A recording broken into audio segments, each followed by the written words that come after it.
ഇത് നന്നായി തോന്നുന്നുണ്ട് കേട്ടോ. നിങ്ങളുടെ വാക്ക് നന്നായി തോന്നുന്നുണ്ട്. എനിക്കത് നന്നായി തോന്നുന്നു എന്ന് പറയാൻ, അതല്ലെങ്കിൽ വളരെ ബ്യൂട്ടിഫുൾ ആയിട്ട് തോന്നുന്നു എന്ന് പറയാൻ അച്ഛാ ലഗരെ എന്ന് പറയാം.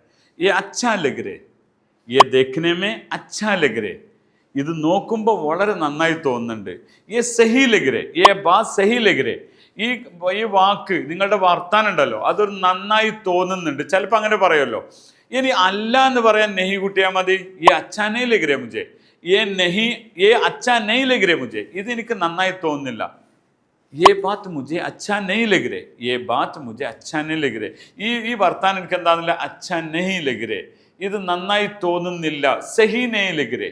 അപ്പൊ नहीं लग रहे, ലഗ് രഹാ ഹേ, ലഗ് രഹി ഹേ എന്നൊന്നും ഇവിടെ കൂട്ടാതെ അതിൻ്റെ ഇടയിലാണ് നിർത്താണ് വരെ. ഓക്കെ, അച്ഛാ നെയ് ലഗ് രേ, അച്ഛാ ലഗ് രേ, അച്ഛാ നെഹി ലഗ് രേ, നന്നായി തോന്നുന്നു, നന്നായി തോന്നുന്നില്ല, സഹി ലഗ് രേ, സഹി നെയ് ലഗ് രേ. ഓക്കെ, ഇങ്ങനെ ഹിന്ദി സംസാര ഭാഷ നിങ്ങൾക്കും പഠിക്കണോ?